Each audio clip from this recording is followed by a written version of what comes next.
You know, I was thinking about a couple of things while I was driving back home and wanted to share a little bit of my experience and understanding about them and how it applies to what I'm currently going through, and maybe it can help you too.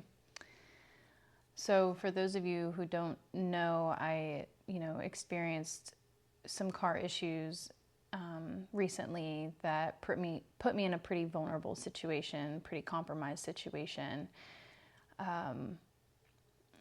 where I lost thousands of dollars on something that was supposed to fix my car and it didn't. And so, on top of that, I was with my son when this all happened, and I am a single mom, and a low-income single mom currently at this time. And I was thinking about how, like, looking at the patterns of my life in the last decade, I've had quite a plethora of experiences, as is, inevitable when you go through a decade of life, I would assume. In that time, I had a child, had all kinds of experiences, lived very alternatively, and at a certain point, like, kind of withdrew from society apart from my YouTube channels and being expressive on there, kind of withdrew. And I didn't know it at the time, but I was kind of subconsciously avoiding parts of myself that I found to be too painful, that the outer world was triggering inside of me. And at the time, I thought it manifested, as just like typical childhood trauma that one goes through, because my life reflected that. Like the wounds that I have currently mirror the experiences that I've had in this lifetime. But being a spiritual person, I know that I believe in reincarnation. And although I cannot recount to you like specific lifetimes that I have experienced, I have an intuitive sense, things that I've experienced in the past that don't correlate with this lifetime, right? But, and on top of that, being a spiritual person, I understand that our life experiences are a reflection of some inner condition or some perception filter that we have taken on, a belief that we've taken on, some unprocessed, unresolved psychology that we carry. And it's coloring reality and attracting more situations like that into our field so that we can address it and let go of it. Which is it's a really beautiful thing, because in existence itself, it's this built-in feedback mechanism, so we can constantly be working on our psychology and constantly be evolving and changing, which I feel like is a really amazing opportunity that I'm really grateful for. I know a lot of people don't see that as see life like that. They tend to look at it through this dualistic lens where things are happening to them and why me, like from more of a victim standpoint. And I can totally understand that. And I'm not saying that I don't see things like that, or that I don't, but I have. And sometimes when I am in my forgetfulness, it's easy to go there. But I choose not to, though. And it's a choice that you make every day. It's something that you just constantly have to be choosing and remembering, because it's so easy to forget that in the world that we live in, where everything is really ass backwards in terms of the understanding of oneness and duality and the difference. So I bring that up because, there is some type of subconscious mechanism that I have where I am and have been avoiding certain pain, like a certain trauma, certain wounds. And it's interesting because recently I've had a lot more external, what would be perceived as chaos or turbulence or trials or tribulations. I don't actually think that they're necessarily more than what I have experienced before, but they're just different now because I'm different and my level of awareness was different, because I think back then, like a year or two ago, it was way more chaotic, way more uncomfortable to be alive than it is now. And I don't feel that inner strife. I feel the tendencies and the patterns of looking at things in a negative way there, but it's not. How do I describe this? So the Ascended Masters talk about, because I'm a student of the Ascended Master teachings, they talk about how this compulsiveness to talk about things, to keep an illusion alive, and you're actually like feeding this like negative energy spiral that's taking your energy away, and also like feeding falsity, like falsehood, like a lie. And that can be believing, something that you were told or that you have taken on that's a lie of who you are, or, just any kind of false reality, a belief, an idea, whatever. And lately I've been feeling it's more clear, like whenever, for example, like the victim consciousness that comes up, or something around duality around my situation, right? Like when I talk to people on the outer, there's a lot of emphasis on like, oh my God, this is such a hard thing to be going through. It's an impossible situation. And I've gone through different, stages with this of like, oh my God, this is the worst thing ever. My life is falling apart, to just like, am I supposed to, I don't feel triggered by this. I don't think it is the worst thing ever. I don't see it as that. I've had a whole spectrum around my current life condition, right? And it's interesting, to share things with people from a neutral place, but then to also feel this thing external from me, but lingering of like, that is an opportunity to play into the victimhood of it. Does that make sense? Like to talk about it in a way that will just continue to feed that energy. And I notice it, and, I can choose to engage or not. But I also, when I'm engaging neutrally with people, I feel their energy of like helplessness, avoidance, and not knowing how to help or what to do to help me in my situation, right? Because, when you look at it realistically, objectively, it's not an easy situation. And then you wonder, right? I wonder, well, then why did I choose this? Because obviously, there's this idea known as your divine plan, and that you make a divine plan with your team in spirit, your ascended masters that you're working with closely before you come into embodiment, of what you want to resolve in your psychology in this lifetime. And I chose to put on the role of single mother right now, at this phase of my life, a low-income single mom. And I've been playing that out for 5 or 6 years at this point, right? And there's a shift happening where, in that time I had been isolating. I had been, working on my psychology, doing the work, but also just like going through a lot of inner turbulence that I was working through, and it ebbed and flowed. It wasn't just like chaos all the time. It was really like an interesting explorative experience, and it still is. But things have shifted, and I've reached a new level in my own consciousness and awareness that it's time to go more external. And When I thought I was starting this video is to talk about, how things can manifest on the external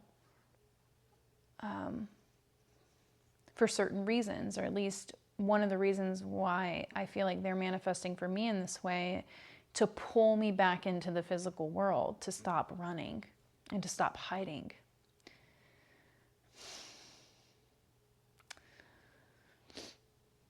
And it's not like in some extravagant way. I used to think, oh, it's to be a coach or a healer or some singer or whatever. And I realized, no, it's like the practical day-to-day life that I've been running from, in certain ways, like having a job and consistency and routine. That actually feels really exciting when I think about it, because there's so much opportunity for growth and understanding of myself that I've kind of like put down because, I can only recall what it was like growing up and being bullied so intensely and not having the teachings and the understandings of the teachings that I have now through the Ascended Masters. And so I get to kind of like go back into modern society that I had been running from.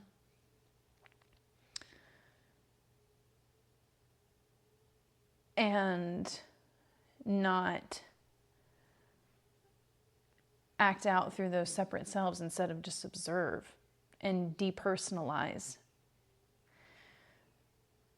Because thank God for the four agreements, right? Nothing is personal. But when you have unresolved psychology, everything is personal. Even something that's neutral, because of your own psychology, you tend to take what would be a neutral statement somebody is saying and then like make it personal because of how wounded and triggered you are around a certain topic, like for me, for a while, it was like my looks, like a neutral statement could set me off, because of the way I would take it, the way I would filter that neutral statement through my own lens and make it a bad thing, or make it, something, or around my singing, or it's just so funny to watch the human mind like take things and run with it. And that's something that I think could be really beneficial to other people. What I'm learning, I haven't yet gone through the motions of it yet, but I'm entering the process of like having a more structured life, especially with my son going to school now for the first time, like legitimate public school, kindergarten. It gives me an opportunity to have more structure. And that's something that I used to, avoid, but, thank God for my son and I having a contract together. I've been forced to get over that since becoming a mom, and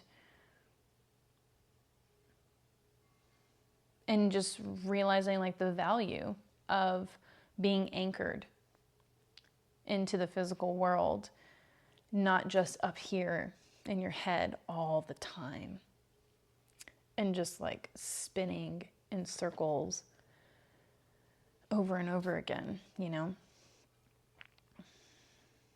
We think freedom is like this alternative lifestyle or having your own business, and it's not to say that it's not. I have no issues with that. I was chasing that for so long and then just got exhausted and just realizing like, what am I chasing?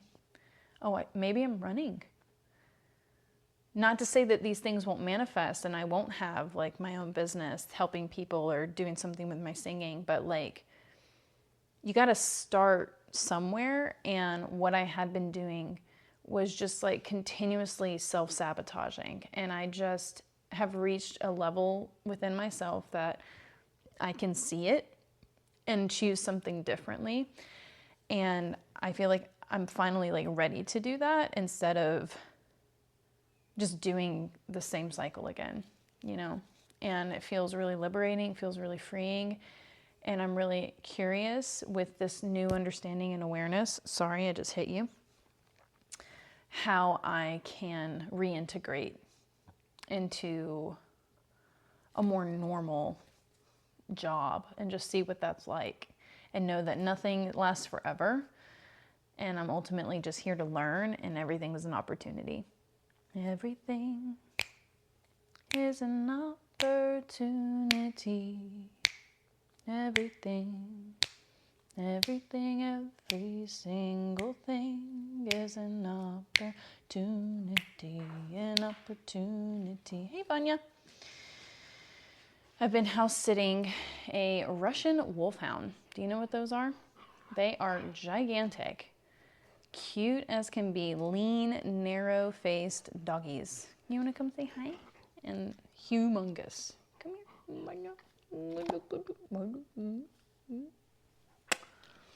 Did you come because I was singing?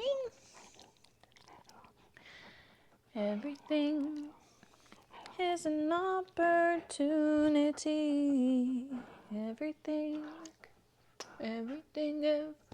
single thing is an opportunity, an opportunity. So yeah, I don't know. This is just kind of a way for me to express myself. It always has been.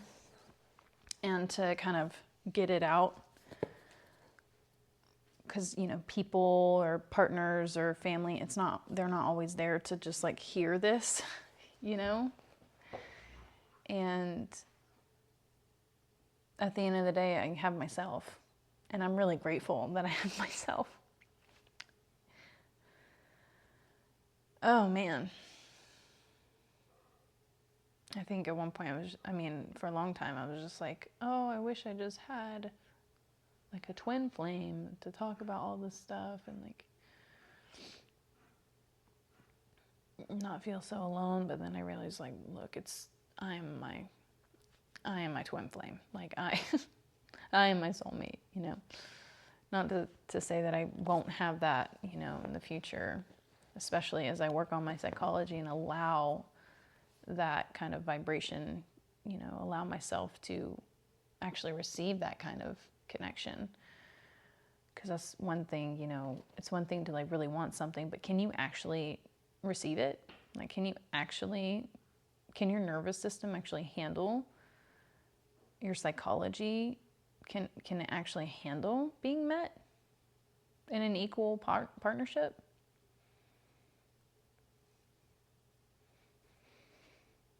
Well, I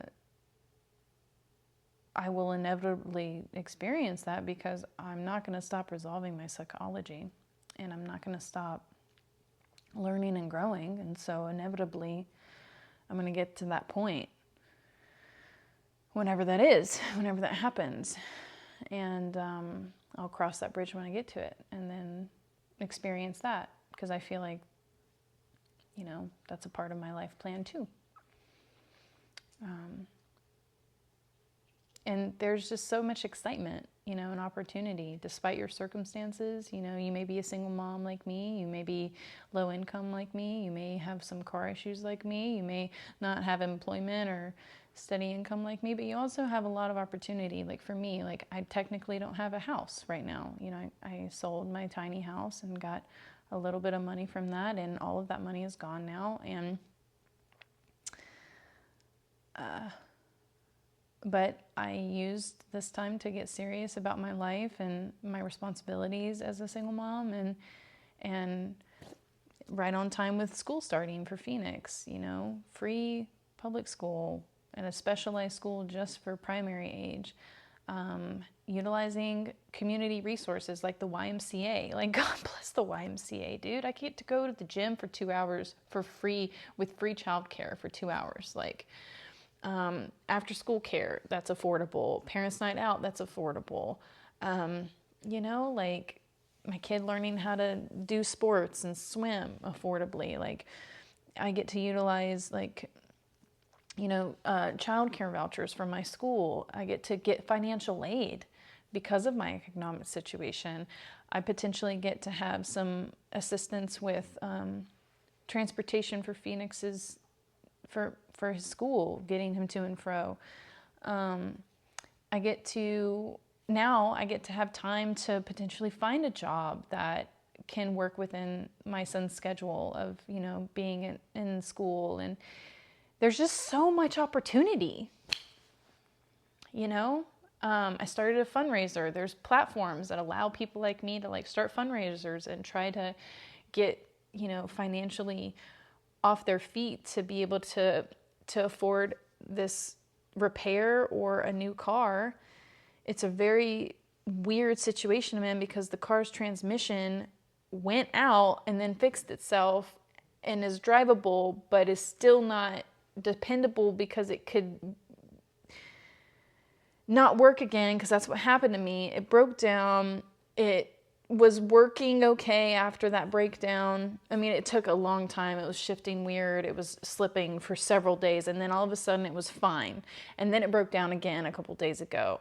And so, but now it's okay. It sounds different.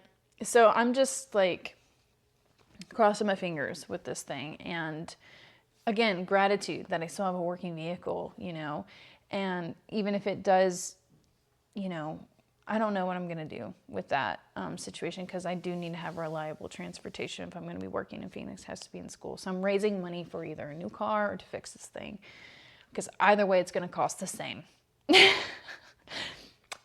Unless I'm mistaken about this transmission. So I just wanted to share how I'm making the best of my situation. And I don't see myself as a victim. I see myself as someone who has been given an opportunity to level up in my consciousness and my capacity to grow and hold not just myself, but to be in service to life and to be a stable force for my son, to be an active, contributing member of society, and like learning to play tennis and like all the things that I wasn't doing because I was just up in here all the damn time, like self-focused, all focused on myself and resolving psychology and looking at this and looking at that. And now it's like I get to breathe a little bit and trust that I'm following my divine plan, even if it's not what I thought it was going to be.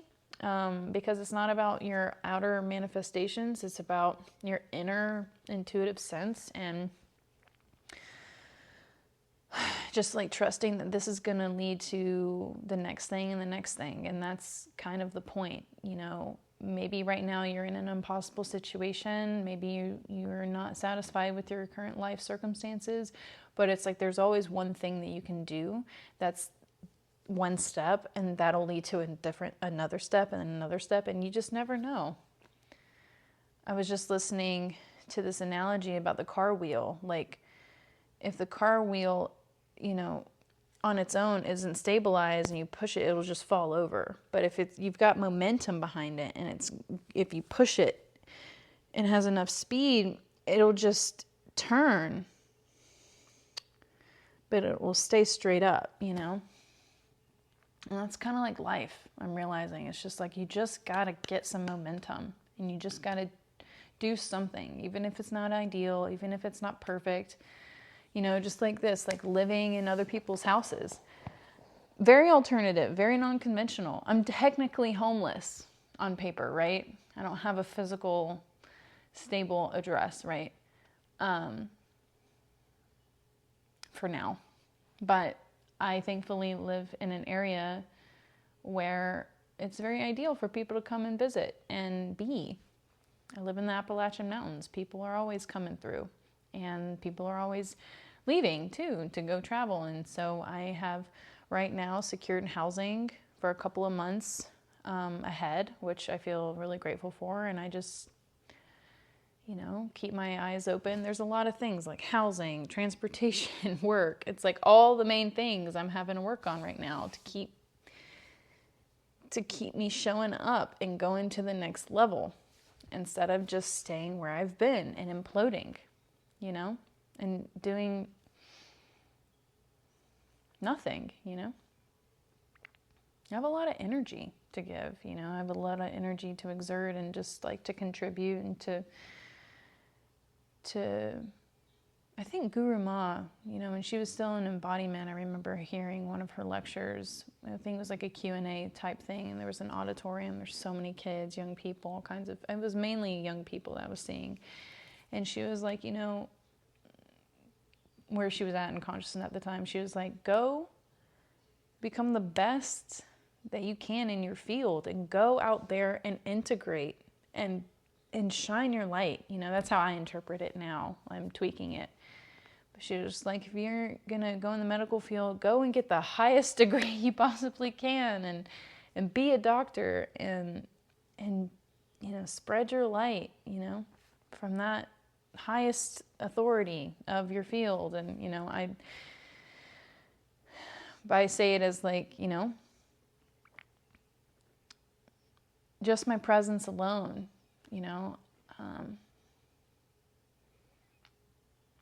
again, it's not, we like to make it about other people, right? It's like, oh, I just want to help other people, but really I'm helping myself too. It's a part of my own self-expression. It's an opportunity for me to see myself, to see the unresolved psychology, to get to choose what I can accept and what I won't. And I'm feeling a lot of relief. There's something very freeing about structure and containment. I heard someone talk about marriage like that. Like, it can be kind of overwhelming when you're a single person. You think it's so freeing, because there's all these options, right? It's like, oh, everyone's an option, And when you get married, I hear it's like things just get so much more freeing, because it's actually, no, like, this is my container, and I get to focus on so many other things now, That was how it was described to me when I was doing a lot of research around relationships, because I was in a really bad one or a really challenging, turbulent one,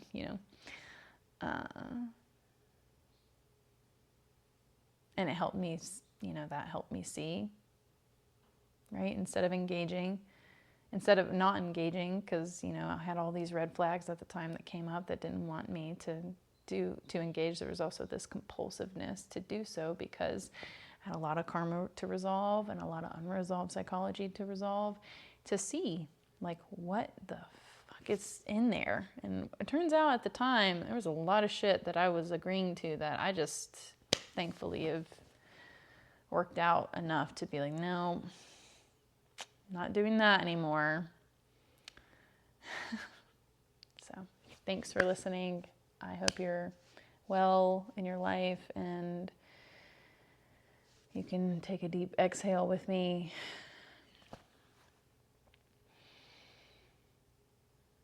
And everything's going to be okay. It's going to be all right.